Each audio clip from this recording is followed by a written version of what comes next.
Hey everybody, this is MC with MC Gaming here today, talking about Dishonored, a stealth action adventure game from developer Arkane Studios, published by Bethesda.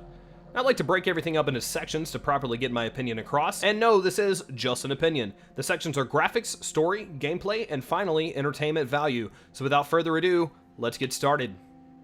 The dark yet cartoony feel of Dishonored is exactly what originally got me interested in the game. I remember reading a Game Informer and seeing Corvo's mask on the cover with "The boldest measures are the safest" painted on the wall in the background.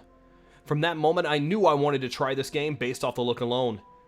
In the boat with Samuel between missions, you'll see some of the most beautiful scenery the game has to offer. These brief moments sort of force you to look at the city you'll be traversing soon and take a much needed breath of fresh air before heading off to assassinate the aristocrats and high overseers of Dunwall.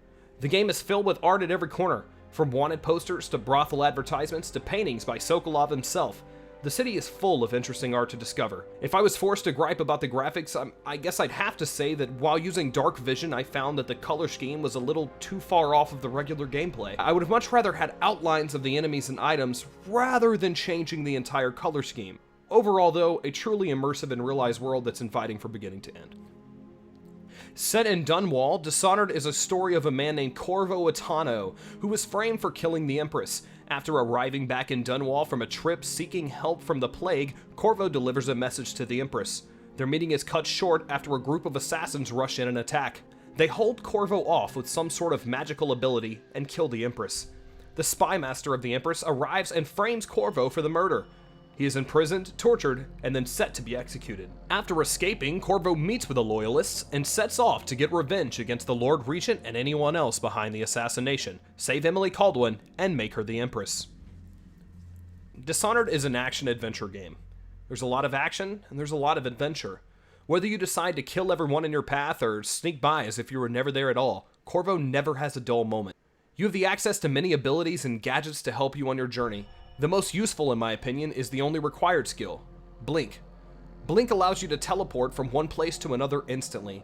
The options that this opens up are endless.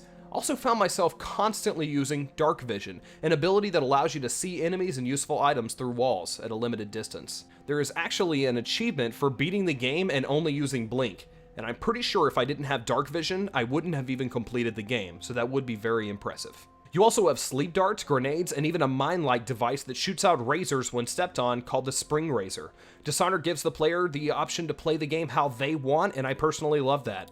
The game is mission-based, but with the amount of options available, it's easy to forget how linear the game actually is, though there are multiple endings, so it's really not that linear. My only real complaint is that I felt that the difficulty seemed to take a sudden spike towards the end of the game. Almost too easy of levels towards the beginning and middle. Then I suddenly found myself dying or getting caught over and over and over again.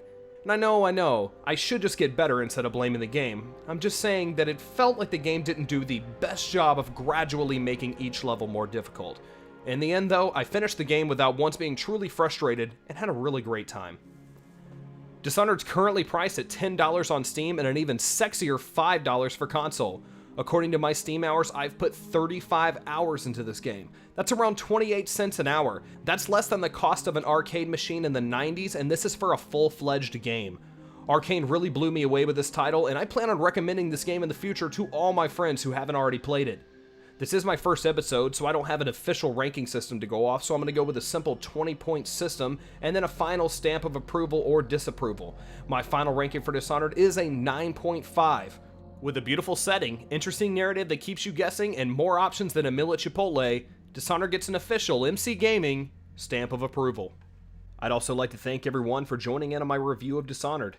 I plan on doing a review of all of my Steam games, which is currently at 112 and bound to grow.